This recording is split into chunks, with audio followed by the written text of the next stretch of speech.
Hey guys, James Wilson Taylor here for Roxanne with another of our video calls. We're catching up with everybody while we're stuck at home in this weird times. I'm delighted to be joined now from Havana. James is on the line. How are you, mate?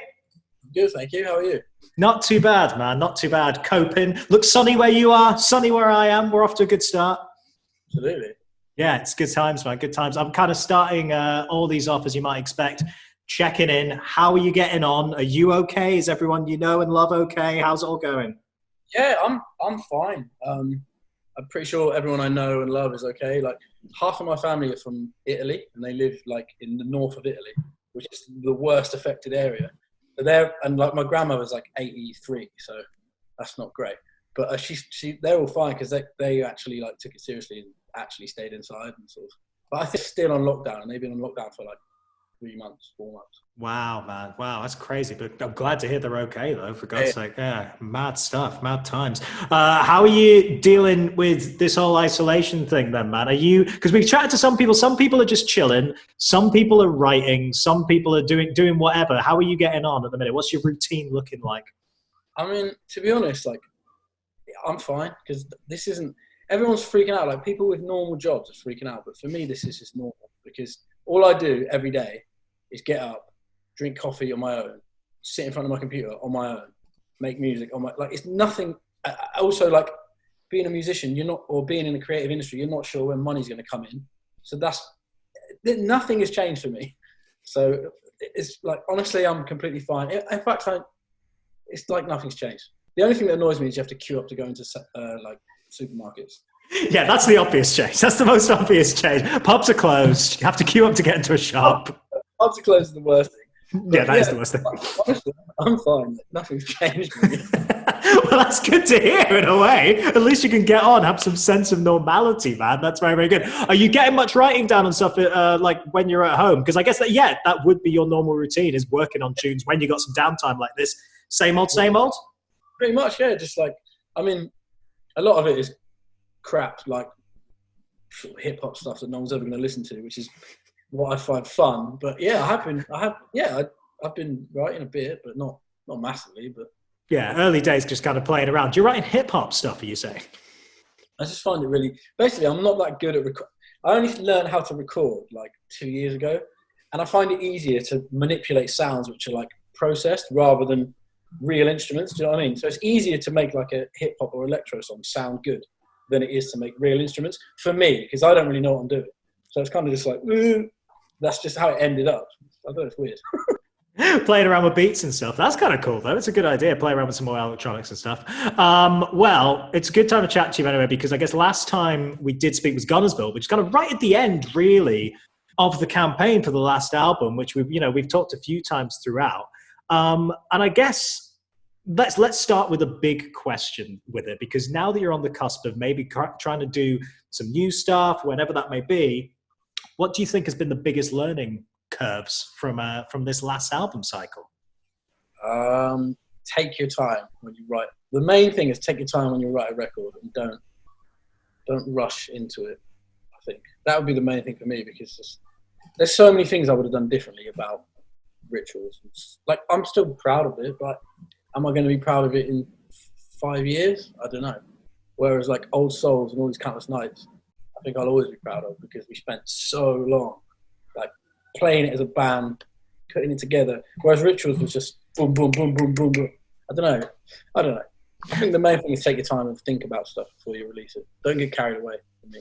That's interesting, though, because it did obviously, as I've said to you many times, it found this new audience for you and really kind of opened up and seemed to get a great reaction. We'll come on to things like the live achievements because, it really, really built there. But do you feel like, is it nitpicking? Is that what it is? Are you going back and thinking, I wish I could change those little bits here and there? It's 100%. I mean, it was rushed at the time. Like, that is a big thing that we did wrong. And it wasn't inclusive enough. Like, it was mainly me. I might as well have been a solo record, because I did it. I don't mean that in like an offensive way to anyone else, but like it didn't feel like a band effort, which was probably my fault, because I was just taking the reins maybe a bit too much. But yeah, it is nitpicking as well. It's obviously easier to look back on stuff and be like, oh, I should have done that, should have done that, should have done that.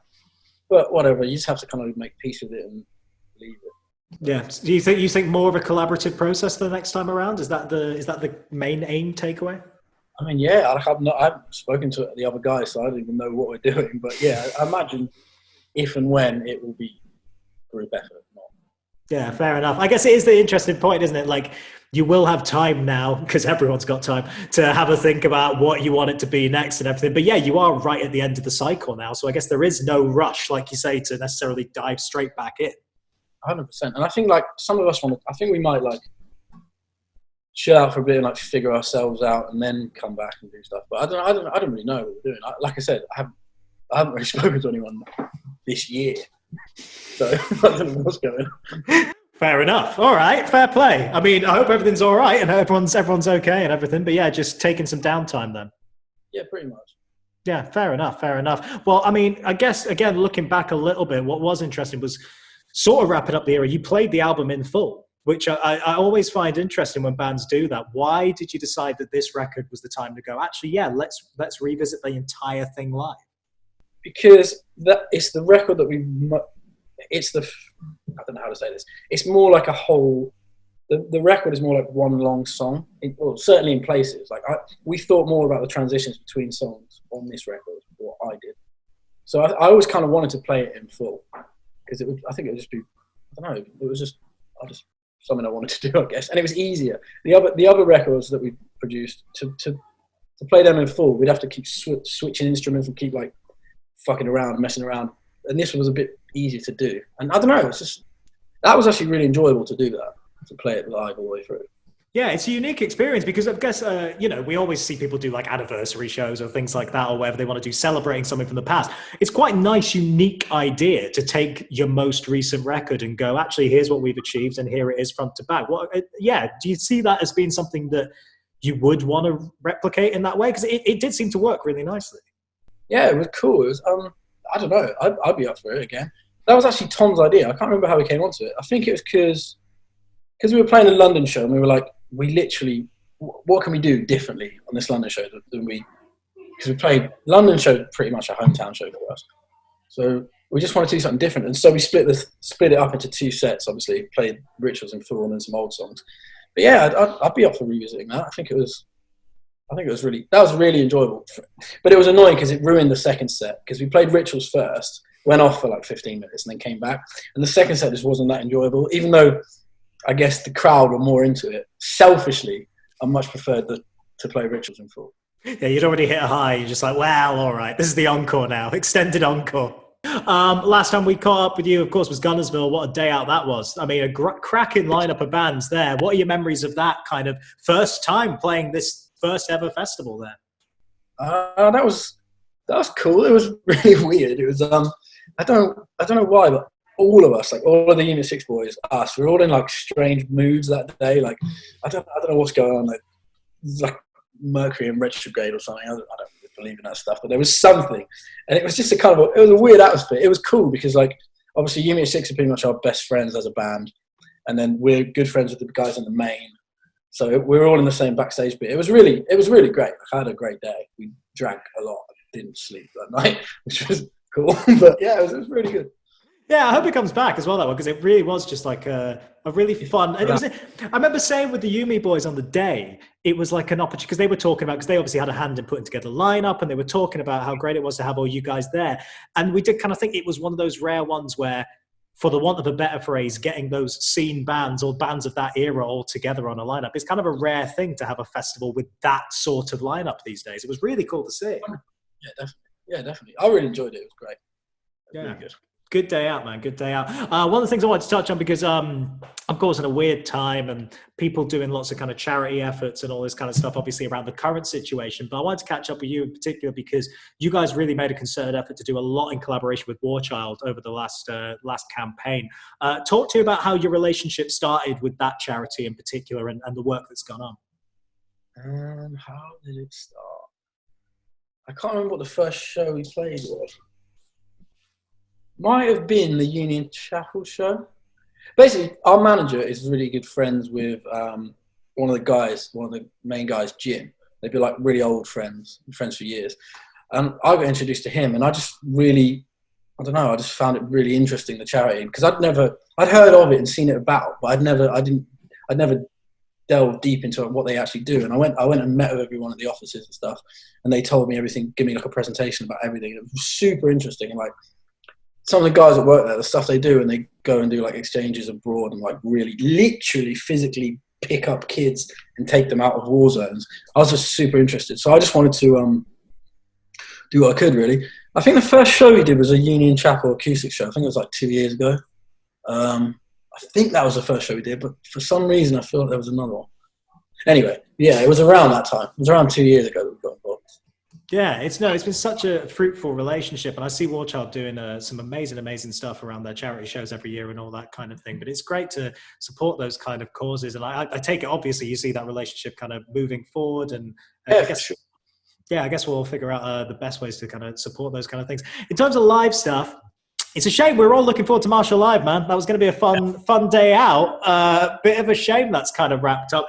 Do you have any ideas yet of? I mean, obviously you guys are in downtime now. This is the whole thing. But have you got any live ideas moving forward or anything like? No. Okay.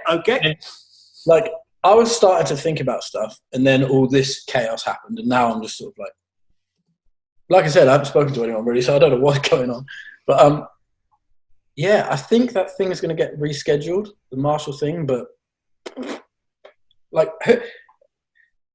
I have no idea. Like, none of us know when this is going to end, do we? Like, no one's really taking notice of the stay inside. Everyone's going to the park still and like hanging out. So like, it's just going to prolong it. So I have absolutely no idea. Yeah. Pretty uncertain future for live events. Yeah, which is worrying, and I really do hope we can actually get things sorted. And hopefully, I've seen some festivals obviously rescheduling for towards the end of the year and all this stuff. I really hope things are able to get back to at least a certain bit of normality by then, because I think you'd agree. Everyone I've been speaking to, the main thing they're missing right now is getting up there and either seeing live music or playing live music. Exactly what I was going to say. Like playing definitely, but also like. I absolutely love going to gigs. Like anytime I have free time, I go to shows. Like days off on tour, I'll find a show in a city and go to it. It's one of my favourite things to do. And I haven't been able to go in months, so it's really annoying. Yeah, it's frustrating, man. It is frustrating. Have you thought about, you see all these guys doing the live stream shows and all that kind of stuff. Have you thought about doing anything like that this time around? I mean, I will 100% do it. I don't know how easy it is to coordinate band members remotely to play together. That might be quite difficult. But, it'd be cool to see. I'd be impressed if you could pull it off.